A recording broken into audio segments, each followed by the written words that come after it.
안녕하세요. 오늘 저희가 좀 깊게 파헤쳐 볼 주제가 있습니다. 네, 바로 임원 딱지를 달고 있어도 근로기준법상 근로자로 인정받아서 퇴직금을 받을 수 있을까 하는 문제예요. 네, 이게 상당히 중요한 문제죠. 듣기만 해도 흥미롭지 않나요? 특히 당신이 혹시 임원이시거나 아니면 회사 운영 관련해서 이런 법적 구분에 관심이 있다면 오늘 이야기가 아주 유용할 겁니다. 맞습니다. 대법원의 한 판례, 2003년에 선고된 2002-6468을 판결을 중심으로 한번 실타래를 풀어보겠습니다. 네, 좋습니다. 바로 시작하죠. 네, 이 판례가 사실 회사의 임원, 그러니까 이사나 감사 같은 분들이 어떤 조건 아래서 근로기준법의 보호를 받게 되는지 그 근로자의 기준을 제시했다는 점에서 의미가 큽니다. 아, 기준을 제시했다는 거군요. 네, 단순히 등기되었냐 아니냐 혹은 계약서상의 이름이 전부가 아니라는 점, 이걸 명확히 한 거죠. 그러니까 실질이 중요하다. 그렇죠.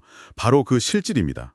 법원이 그걸 분명히 했습니다. 보통 임원하면 그냥 회사 경영의 주체고 일반 직원들하고는 좀 다르다고 생각하기 쉬운데요. 네, 일반적으로 그렇게 생각하죠. 법적으로는 이 관계를 어떻게 봅니까? 그리고 흔히 말하는 등기 임원이랑 비등기 임원은 구체적으로 뭐가 다른 건가요? 기본적으로 상법에서는요, 이 이사나 감사는 주주총회에서 선임을 하고 또 등기까지 마쳐야 법적인 권한을 갖게 됩니다. 아, 등기까지 해야. 네, 이분들이 바로 등기 임원인 거죠.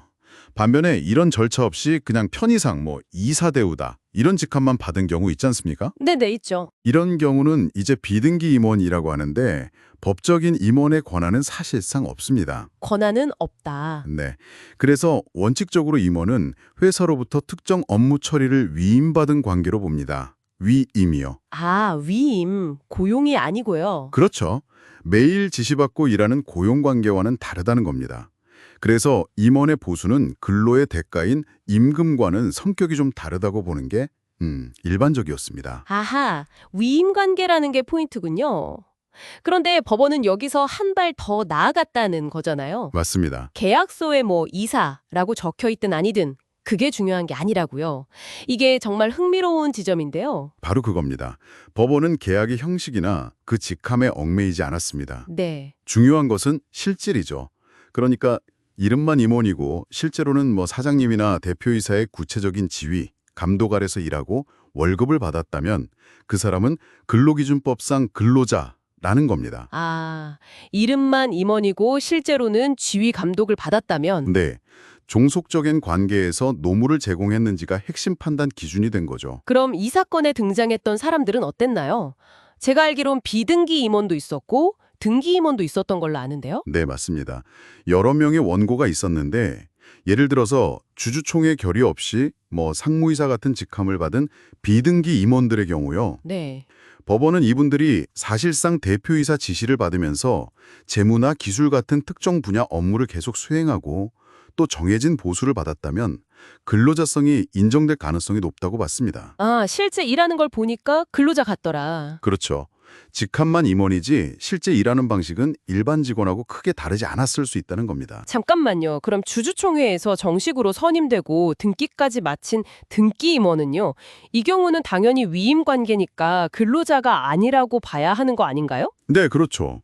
보통은 그렇게 생각하기 쉬운데 이 사건 원고 중에는 등기 이사나 감사였던 사람도 있었잖아요.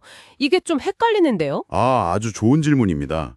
그 부분이 이 판례의 또 다른 중요한 지점이에요. 오, 어떤 건가요? 대법원은 등기 임원이라 할지라도 무조건 근로자가 아니라고 단정하지 않았습니다. 등기 임원인데도요? 네, 만약에요, 등기 임원이 상법상 위임받은 임원의 역할, 그거 외에 추가적으로 대표이사 등의 지위, 감독 아래 구체적인 업무 지시를 받아서 수행하고 그 대가로 고정적인 보수를 받았다면 아, 추가적인 업무가 있다면. 그렇죠.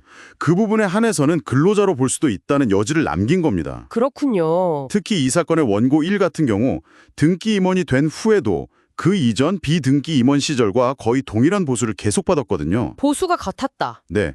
그렇다면 실제 업무 관계가 여전히 사용 종속 관계, 즉 지위 감독받는 관계였을 가능성이 있다는 거죠.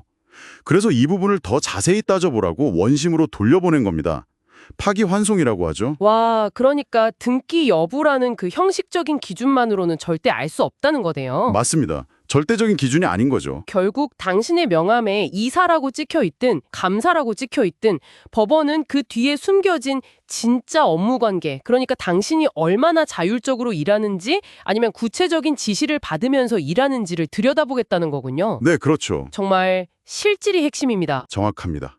이 판례는 법이 그런 형식적인 명분에 얽매이지 않고 실제 관계의 본질을 파악하려 한다는 것을 아주 명확히 보여줍니다. 네. 당신이 현재 어떤 직함으로 일하고 있든 계약서 내용이 어떻든 간에 실제 업무 수행 방식과 그 지휘, 감독 관계를 한번 되돌아볼 필요가 있다.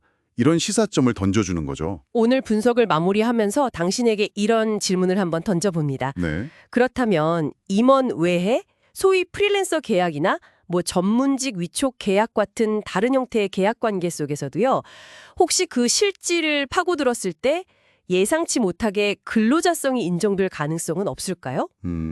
충분히 생각해 볼 만한 질문이네요. 이 질문에 대한 답을 스스로 한번 찾아보는 것도 꽤 흥미로운 여정이 될 것 같습니다. 다음에 더 깊이 있는 내용으로 찾아뵙겠습니다. 네, 감사합니다.